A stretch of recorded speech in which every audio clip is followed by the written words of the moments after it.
बिस्मिल्लाहिर्रहमानिर्रहीम। आज हम डिस्कस करेंगे कोविड-19 या कोरोना वायरस के हवाले से। तो इसकी लेटेस्ट अपडेट्स और जिस तरह आपने थंबनेल में देखा है इसको लेटेस्ट अपडेट्स और इससे रिलेटेड जो सवालात हैं या लोगों के ज़हनों में जो कुछ गलतफहमियाँ हैं, मिथ्स हैं, मिसकंसेप्शंस हैं, उनको दूर करने की कोशिश करेंगे। तो कोविड-19 आपको पता है कि ये दिसंबर 2019 में चाइना के शहर वुहान से फैलना शुरू हुआ था और तकरीबन 1 साल होने को है। और शुरू में तो लोग ये समझते रहे हैं कि ऐसी कोई बीमारी नहीं है। ख़ास तौर पे हमारे यहाँ पे इसको बीमारी ही कंसिडर नहीं किया जाता था और स्टिल अभी भी ऐसे लोग हैं जो ये समझते हैं कि ये कोई बीमारी नहीं है या ये कोई बैरूनी साजिश है और इसके ज़रिए से लोगों को जो है मारा जा रहा है, इंजेक्शंस लगाए जा रहे हैं या वो अपना जो आपका कर्ज़ा है उसको उतारने के लिए अमेरिका से, यूरोप से, वेस्ट से पैसे लिए जा रहे हैं। तो ऐसी कोई बात नहीं है। ये एक प्रॉपर बीमारी है जो इस वक्त पूरी दुनिया को अपनी लपेट में लिए हुए है, जिसमें अमीर, गरीब, तमाम किस्म के ममालिक इसमें शामिल हैं। और आज तक का जो डेटा है तकरीबन इस बीमारी से पूरी दुनिया में 13 लाख से ज़ायद अफराद वफ़ात पा चुके हैं। और अगर हम पाकिस्तान का डेटा देखें तो पाकिस्तान के अंदर आज के दिन तक 7,000 से ज़्यादा लोग इस बीमारी की वजह से जान से हाथ धो बैठे हैं। तो ये एक हकीकत है, इसका हमें एक्सेप्ट करना पड़ेगा।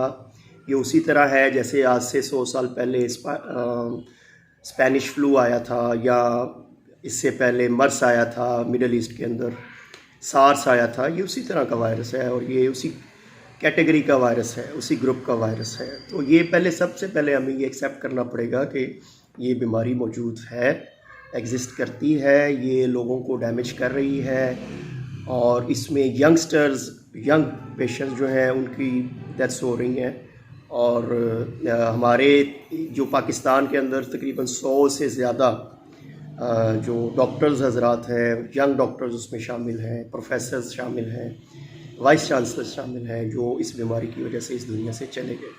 तो सबसे पहली मिसकंसेप्शन ये है कि ये बीमारी जो है ये एग्जिस्ट करती है। इसको दूर करने की ज़रूरत है कि ये ऐसा कोई ड्रामा है या कोई मिथ है या कोई फेक चीज़ है, ऐसी बात नहीं है। उसके बाद हम बात करते हैं कि कुछ सवालात हैं जो लोगों के ज़हनों में आते हैं कि इस बीमारी के फैलाव के हवाले से या इसके इलाज के हवाले से मुख्तलिफ सवालात हैं या मिसकंसेप्शंस हैं जिनको एड्रेस करना ज़रूरी है और इसके बारे में अवेयरनेस देना काफ़ी ज़रूरी है। तो उसमें एक चीज़ तो ये है कि कुछ लोगों का ये ख्याल है कि गर्मी के मौसम में या हॉट ह्यूमिड इन्वायरमेंट में, हब्स के मौसम में ये वायरस जो है ये इनएक्टिव हो जाता है या अपना फैलाव रोक देता है। तो ऐसी कोई बात नहीं है। ये वायरस जो दुनिया के गर्म ममालिक हैं, जब हमारे यहाँ पे आप जिस तरह सर्दी का मौसम है तो जो साउथ के ममालिक हैं जिसमें न्यूजीलैंड है, ऑस्ट्रेलिया है, लैटिन अमेरिका है, वहाँ पे गर्मी का मौसम है और वहाँ पे जो कोरोना की सूरत हाल है वो हमारे से कई गुना ज़्यादा गंभीर है। तो ये एक मिसकंसेप्शन है कि ये गर्म मौसम या मरतूब मौसम में, हब्स के मौसम में, ह्यूमिड इन्वायरमेंट में इसका फैलाव रुक जाता है। तो ये गर्मी सर्दी दोनों में वायरस जो है ये सर्वाइव भी करता है, अपना फैलाव भी जारी रखता है। इसके अलावा एक और बहुत बड़ी मिसकंसेप्शन जो देखने में आ रही है, जो लोगों के ज़हन में है कि शायद जो धूप में बैठने से, अल्ट्रा वायलेट लाइट के अंदर बैठने से 15 मिनट 20 मिनट जितना भी है ये वायरस जो है रुक जाता है, इसका फैलाव रुक जाता है। तो ये भी एक बहुत बड़ी गलतफहमी है, ऐसा नहीं है। धूप में बैठने से, अल्ट्रा वायलेट रेडिएशन के अंदर, ज़ाहिर धूप में जो मौजूद है उसके अंदर एक्सपोजर लेने से ये वायरस ख़त्म नहीं होता और इसका फैलाव रुकता नहीं है। तो इसको दूर करना बड़ा ज़रूरी है। इसके अलावा हमारे यहाँ पे जो पाकिस्तान में ख़ास तौर पर बहुत ज़्यादा एक ट्रेंड चल पड़ा था कि अदरक का इस्तेमाल या इसका इस्तेमाल, सना मक्की का इस्तेमाल जो है वो लोग धड़ाधड़ करना शुरू हो गए थे और मार्केट में सना मक्की का रेट बहुत ज़्यादा ऊपर चला गया था। तो अदरक का इस्तेमाल करना या उसको अपना खाना, उसको इसी तरह सना मक्की का इस्तेमाल करना प्रैक्टिकली इसका कोई बहुत ज़्यादा हमें इस तरह से फ़ायदा जो है रिसर्च के अंदर नज़र नहीं आया। तो ये भी एक मिसकंसेप्शन है कि अदरक का इस्तेमाल करें आप या सना मक्की का इस्तेमाल करें तो इससे ये ट्रीट हो जाता है।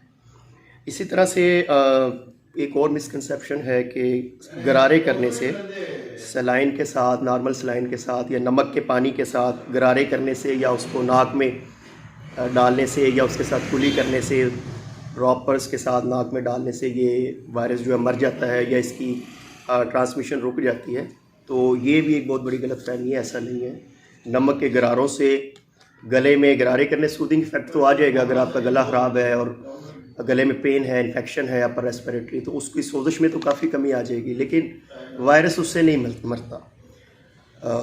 कुछ लोग शुरू में ये कहते थे कि ये गरारे करेंगे तो वो मैदे में चला जाएगा और वहाँ से ये डेड हो जाएगा। तो ऐसी कोई बात नहीं है कि ये मैदे में जाके और डेड हो जाए, इस तरह का कोई कंसेप्ट नहीं है। इसके अलावा जो एक और बहुत बड़ी मिसकंसेप्शन है या जो सवाल है लोगों के जहन में, एंटीबायोटिक्स से रिलेटेड है। और हम ये देखते हैं कि आमतौर पे लोग खुद से ही एंटीबायोटिक स्टार्ट कर लेते हैं। जिस तरह एजिथ्रोमाइसिन है, किसी को पता चला कि मुझे कोविड आ गया है, वो खुद से ही या आम डॉक्टर से या कोएक से वो लिखवा के और एजिथ्रोमाइसिन का इस्तेमाल शुरू कर देते हैं। तो पहली बात तो ये है कि अगर आपको कोविड इन्फेक्शन के साथ निमोनिया के फीचर्स नहीं है या हाई ग्रेड फीवर नहीं है और जस्ट वायरल सिम्टम्स हैं, जो बॉडी एक्स हैं, हेडेक्स हैं, तो उसमें एंटीबायोटिक्स का किरदार बहुत कम है। और इसी तरह कुछ लोग जो है इसको प्रिवेंशन के लिए यूज़ करते हैं कि शायद हम 10 दिन या 15 दिन एजिथ्रोमाइसिन को खा लेंगे तो उसके साथ हम इस वायरस से बच जाएंगे। इस तरह का कोई एविडेंस नहीं है कि आप एंटीबायोटिक को प्रोफिलैक्टिकली अगर लेंगे तो आप इससे बच जाएंगे, ठीक है। तो ये एक मिसकंसेप्शन है जिसको दूर करने की ज़रूरत है। एक और बहुत अहम सवाल जो आजकल पूछा जाता है वो मास्क से रिलेटेड है कि किस तरह का मास्क यूज़ किया जाए। मार्केट में मुख्तलिफ़ किस्म के मास्क अवेलेबल हैं, जिसमें सर्जिकल मास्क हैं, कपड़े का मास्क है, इसी तरह N95 रेस्पिरेटर्स हैं। तो आम लोगों के लिए तो बेहतर ये है कि सर्जिकल मास्क यूज़ किया जाए, वो काफ़ी हद तक हमारे इस इन्फेक्शन को, इसके फैलाव को रोक देता है। अगर किसी वजह से वो नहीं मिल रहा तो कपड़े का सिंपल मास्क जिसमें मल्टीपल लेयर्स हों वो रिकमेंडेड है कि आप वो इस्तेमाल करें। कपड़े का मास्क मल्टी लेयर्स जो है वो भी आपको काफ़ी हद तक इससे बचा सकता है। और इसके अलावा एक बहुत अहम सवाल जो लास्ट में मैं आपसे डिस्कस करना चाह रहा हूँ, री इन्फेक्शन। एक दफ़ा अगर आपको कोरोना हो गया है तो क्या दोबारा होने के चांसेस हैं या नहीं है।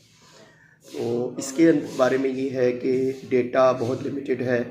एनिमल स्टडीज़ जो हुई हैं अब तक उनमें तो ये है कि दोबारा होने के चांसेस नहीं हैं, लेकिन कुछ जो ह्यूमन स्टडीज़ हैं बहुत कम उनमें ये पाया गया है कि ये दोबारा हो सकता है, लेकिन बहुत ज़्यादा सिग्निफिकेंट स्टडीज़ अभी नहीं है।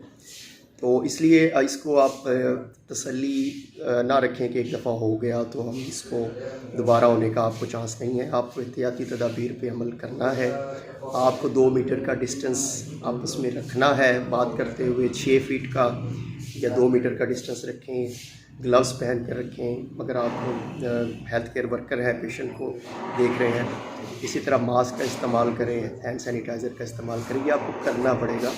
री इन्फेक्शन के बारे में आपने लापरवाही जो है वो नहीं बरती। और अब लास्ट में जो एक अपडेट है वो वैक्सीन के हवाले से है। वैक्सीन जो है वो अभी इस पर काफ़ी ममालिक में काम चल रहा है और अभी 9 नवंबर को जो अनाउंस किया है, ये 2 कंपनीज़ हैं, इन्होंने अपना इसको अनाउंस किया है। एक जर्मनी की कंपनी है और एक बायोनटेक और एक जो है वो न्यूयॉर्क की कंपनी है फाइज़र। तो इन्होंने मिलकर एक वैक्सीन जो है वो लॉन्च की है। लॉन्च की से मुराद ये है कि इन्होंने ट्रायल किया है और उन्होंने इसमें बड़े मुस्बत नताइज हासिल किए हैं और इनके मुताबिक 90% तक ये वैक्सीन जो है इफ़ेक्टिव है इनके ट्रायल्स के अंदर। अब ये मार्केटिंग इसकी ज़ाहिर है इसके बाद होगी और सबसे पहले ज़ाहिर है यूरोपियन कंट्रीज़ या वो वेस्ट में ये जाएगी। 2021 तक चांसेस है कि ये मार्केट में वेस्ट के अंदर अमेरिका यूरोप में आ जाएगी और हमारे यहाँ पे आते आते कम से कम 2022 हो जाए। तो हमें तब तक जो है अपनी एहतियाती तदाबीर को स्ट्रिक्टली उसके ऊपर अमल करना है और बाकी ये है कि अपना ख्याल रखें। अल्लाह ताला इस वबा से हम सबको जल्द से जल्द निजात अता फरमाए। Thank you very much.